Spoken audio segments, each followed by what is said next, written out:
Hello, I'm Pau and I'm very excited because it's finally July. Yay! And we're going to start with this one, which is a very strange case. And you'll see why. Seriously, I'm really excited, really happy, and I hope you all enjoy these videos too. Don't forget to turn on the notification bell, so you'll be notified whenever I upload a new video during these 14 days in July. And before we start, as always, I want to thank the channel members for your support. Your help means so much because thanks to you, I can make the content I love creating and you enjoy watching. Channel members is a monthly subscription offering benefits like exclusive content. Basically, you can pick the video topic, watch early, and Illuminati members get access to my private Instagram and names at the start. To join, just click join and choose Triangulito or Illuminati. It has a monthly cost, so if you can't or don't want to, that's totally fine. Thanks for watching, and now let's get started with this one. The case takes place in November 2017 in Lincoln, Nebraska, United States. Sydney was 24 years old when the case happened. She was born on August 21st, 1993. Her family consisted of her father, George, her mother, Susie, and her two siblings, Mackenzie and Levi. Her father was the principal of the local high school, which all of his children attended, including Sydney, who was very involved at school, especially in sports. She played basketball, volleyball, and golf. She was also in the school band. Sydney was a kind, loving, and gentle person. She was very close to her family. Everyone in her family was an educator. Her father was the high school principal, her mother was an elementary school teacher, and her siblings were also teachers. But Sydney didn't want to be a teacher. She didn't want to follow in her family's footsteps. So when she graduated from high school, she decided to take a break to figure out what she really wanted to study and what she wanted to do with her life. She started working as a cashier at a small convenience store and moved to another city where she lived alone, in an apartment. She wanted to meet new people, so she downloaded the Tinder app, where she started talking to a woman named Bailey Boswell. They went out on a date and everything seemed to be going well. Sydney really liked Bailey and was incredibly excited to go out with her once again. The first date went so well that Bailey asked her to meet up again the very next day, so they did. It was November 15th, 2017, and Sydney was feeling very excited to go on this special second date. And before the date, she posted a photo on Snapchat with the caption, "Ready for my date." She posted it without knowing that this was going to be her very last selfie and her last ever post on social media. No one heard anything else about Sydney after this photo. The next day, when Sydney didn't show up for work, her co-workers started to worry about her. Sydney's boss tried to get in touch with her and kept calling to ask if everything was okay, but unfortunately, Sydney never answered her phone. Her family was also very worried because they didn't know where she was. They kept calling her frequently because her family had made plans to see her, but they couldn't get in touch with her. And again, Sydney never answered her phone. Her mother went to her city to make sure her daughter was okay, but she couldn't find her. The strange thing was that her car was still parked outside her house, outside the apartments where she lived, but Sydney wasn't there. When they were able to enter the apartment, they realized that some of Sydney's belongings were also there, like her keys and her purse. But they didn't find her cell phone or any clues as to where she might be. A couple more hours went by, and since they still couldn't get in touch with her, her mother called emergency services and filed a missing person report. The police wanted to talk to Bailey because supposedly Sydney had gone out on this date with her, but the police didn't have any more information, other than her name, Bailey. They didn't know where she lived and they didn't know how to find her. Sydney had a friend to whom she had talked about Bailey and had shown her a picture of her. So her friend knew what she looked like physically, but didn't have any more information about her, like her social media or her phone number. So she downloaded the Tinder app to look for her. If you don't know how the app works, you can't search for profiles. You don't have a username like on Instagram, so it's much harder to find someone. Because of this, her friend spent hours swiping until Bailey's photo finally appeared, although she had a different name. It said her name was Audrey. Sydney's friend started talking to Bailey without mentioning that she was Sydney's friend. This way, she was able to get her cell phone number, which she later gave to the police. And that's how the investigation into Bailey began. She wasn't considered a suspect, they just wanted to ask her a couple of questions. But Bailey decided to go into hiding. She left the city and the police couldn't find her. The police were able to access the Tinder conversation between Sydney and Bailey. In total, they had sent more than 140 messages. And the last message that was sent was from Bailey at 6:45 p.m. saying that she was already outside. Sydney thought this would be another date with just Bailey, but she was very surprised when she realized that Bailey was not alone. She was accompanied at the time by her 51-year-old boyfriend named Aubrey Trail. The local police obtained an official warrant to search Bailey's apartment. This occurred when the owner of the building where she lived informed the authorities that the apartment smelled quite strongly of bleach, which seemed highly suspicious to him. When the police finally went to the place, they noticed the smell themselves and realized that the walls had recently been thoroughly cleaned. Or at least someone had tried to clean them because there were still some stains. That's when the police realized that something quite serious was happening, but they still couldn't arrest Bailey because they didn't have solid evidence. Furthermore, they didn't know where she was. Bailey and her boyfriend started posting strange videos on social media where they claimed to be innocent. They also claimed that the police were trying to frame them. They said they were being followed and that dogs had also been hired to track them down. I pray for Sydney. I hope she's found soon. I wish the family the best. The video saying that she did see Sydney on the day she disappeared. She said it was the second time they had met, that she liked her a lot, but that was the last time she saw her after their date. I met her on a Tuesday, had a great time, we hit it off. I dropped her off at home, picked her up the next night at her house, we drove around, smoked weed again, made our way to my house where we smoked. I went to take her home, and she asked me to drop her off at a friend's house, so planning to go to the casino that weekend.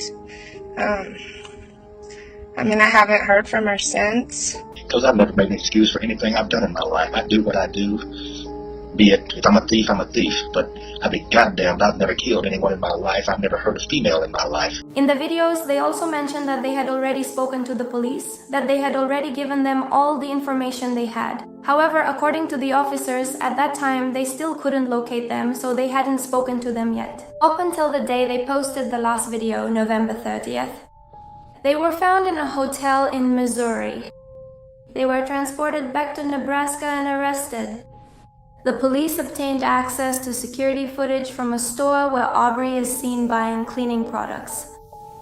This surveillance footage is from the very day Sydney disappeared, but this actually happened in the morning, several hours before the scheduled meeting took place. There is also clear footage of Bailey in another store, buying the tools and supplies believed to have been used to take Sydney's life.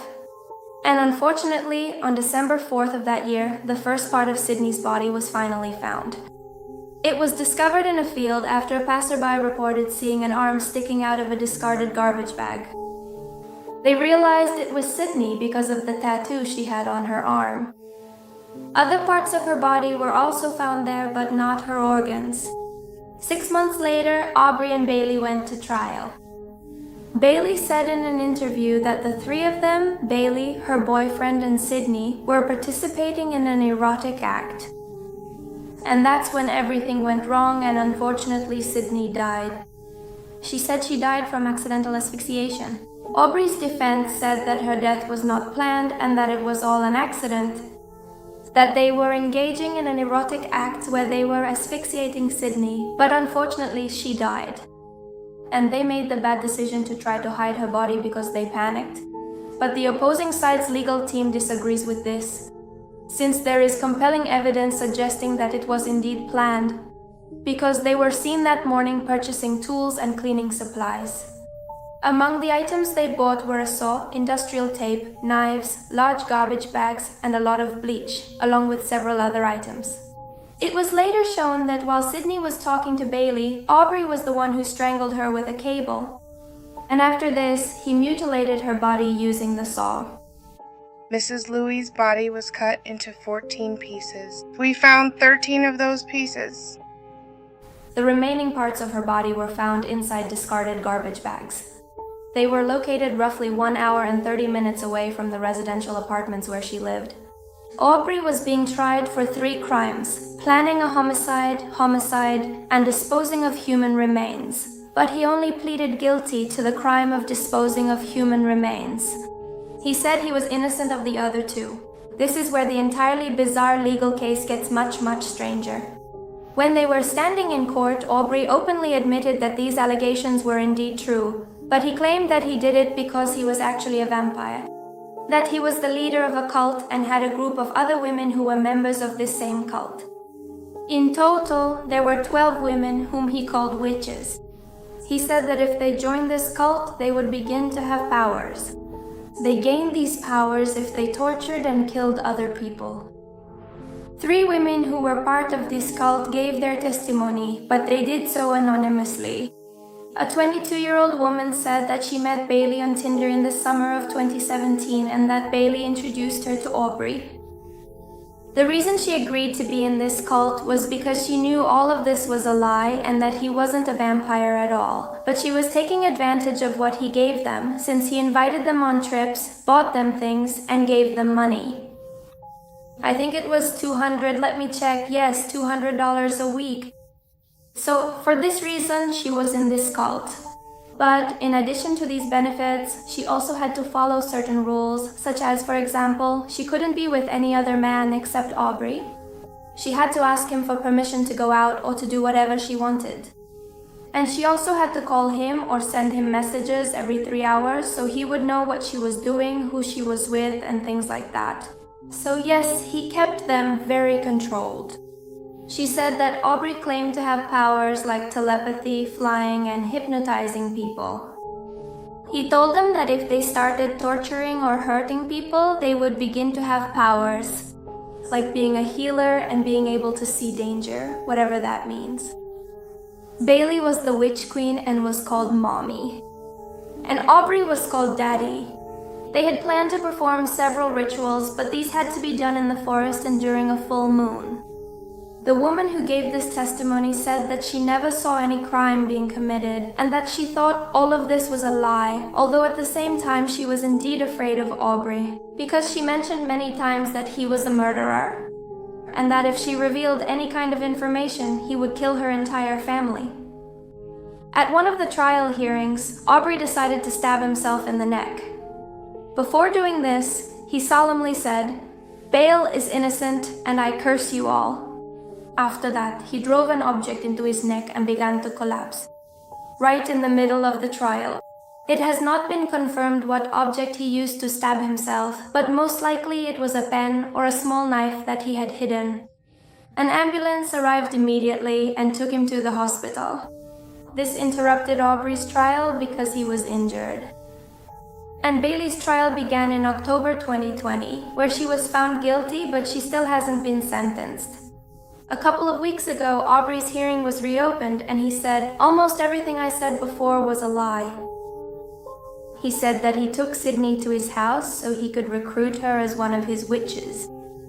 And when he started telling her everything, he realized from Sydney's expression that this had been a serious mistake.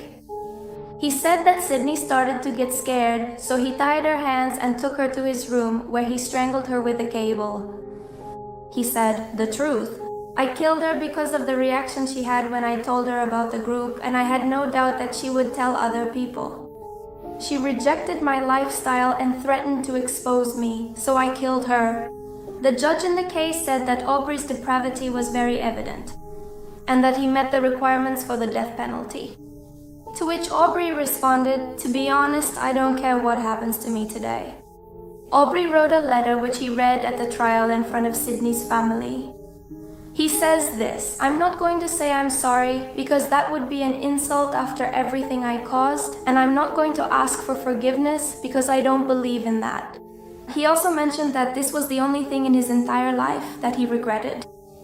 Sydney's family is creating an organization to help other victims and prevent this from happening to others. What happened to Sydney Her parents said they couldn't allow Sydney's death to be in vain. And this is all the information about the case. As I mentioned, it's a very unusual case. When I started the investigation, I never imagined it would end this way. Aubrey received the death penalty, but he has not yet been executed since the sentence was handed down just a few weeks ago. And the sentence for Bailey has not yet been handed down, so we'll have to wait to see how many years in prison she gets, or if she also receives the death penalty. It's a very sad case, and I can't imagine the terror she went through. Sydney. Just imagine downloading Tinder because you want to meet new people, going out with a girl you like, and then ending up involved in all of this. It's truly unfortunate what happened to her. Please leave your opinion in the comment section, because I love reading them. If you liked the video, please give it a like, subscribe, and hit the notification bell so you'll get notified every time I upload a new video. If you want to follow my social media, here is my mediocre tutorial where I don't post much, but you're more than welcome to do so. Just like on my Instagram, where you definitely should follow me because the photo is nice and I'm more active in my stories. Just a reminder, I have 2 secondary channels, one for vlogs, sharing more about my life, and the other is about books, talking literature every week. Love you all, and I'll see you tomorrow for a new video. Bye.